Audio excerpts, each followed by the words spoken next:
হাউলিৰ ৰাস মন্দিৰ আৰু এইখন হৈছে এক্সিট গেট। আমি যাম এইখনেৰে কাৰণ মেইন গেটত আছে বহুত ভিৰ।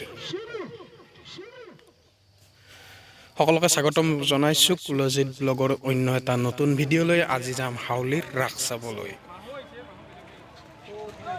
ৰাসথলীত সোমাওঁ আৰু এতিয়া চাবলৈ যাম যিখিনি মৃন্ময় মূৰ্তি প্ৰদৰ্শনী আছে সেইখিনি। এয়া হৈছে মহাদেৱ পাৰ্বতী, লগতে আছে গণেশ, আৰু ইয়াত দিছে মহাভাৰতৰ যুদ্ধ। মহাভাৰতৰ সকলোখিনি দেখাইছে। এয়া হ'ল অজগৰ সাপ, বহুত ডাঙৰকৈ বনাইছে অজগৰ সাপ। হাউলি ৰাস মহোৎসৱত লাইটিং কৰিছে। আৰু এয়া হৈছে জল জীৱন মিছন, গভৰ্ণমেণ্টৰ যিখিনি মিছন আছে সেইখিনি জল জীৱন মিছন নাময় আঁচনি সকলোবিলাক ইয়াত দেখুৱাইছে। গভৰ্ণমেণ্টৰ, অসম গভৰ্ণমেণ্টৰ যিখিনি আছে সকলোবিলাক ইয়াত দেখাইছে।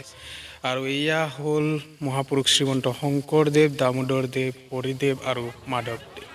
এয়া হ'ল ৰাস মন্দিৰ, হাউলিৰ ৰাস মন্দিৰ। মানুহ বহুত ভিৰ, ওপৰত যাব নোৱাৰি। আহি পালোঁ মীনা বজাৰ।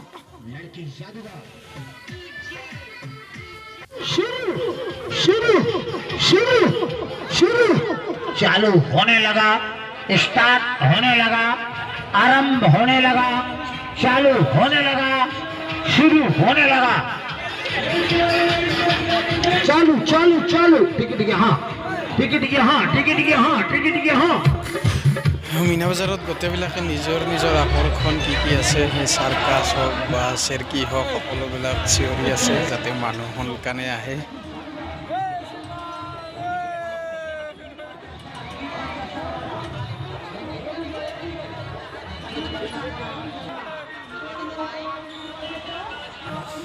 ৰাস চাব আহিছোঁ যেতিয়া কিবাটো খাব লাগিব, গতিকে ল'লোঁ। প্ৰথমতে ল'লোঁ চিকেন, তাৰপাছত খালোঁ চাওমিন। আৰু মানুহ ইমানেই ভিৰ আছিল গতিকে ৰাসৰ বহুখিনি দৃশ্য ল'ব নোৱাৰিলোঁ। মানে বিশেষকৈ যিখিনি মূৰ্তি প্ৰদৰ্শনী আছিলে, মৃন্ময় মূৰ্তি প্ৰদৰ্শনী, সেইখিনি লোৱা নহ'ল। ভিৰৰ মাজত যোনফালে গৈয়ে আছোঁ আৰু ভিডিঅ' কৰা হোৱা নাই। এইখিনিয়ে, ইমানখিনি ভিৰ।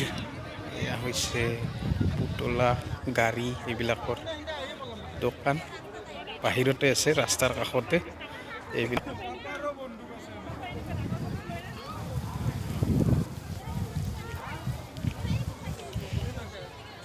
এতিয়া আৰু ওলাই যাম। আহি পালোঁ এক্সিট গেট। তাৰপাছত গাড়ী পাৰ্কিং কৰা আছে, বহুত দূৰত খোজকাঢ়ি যাব লাগিব।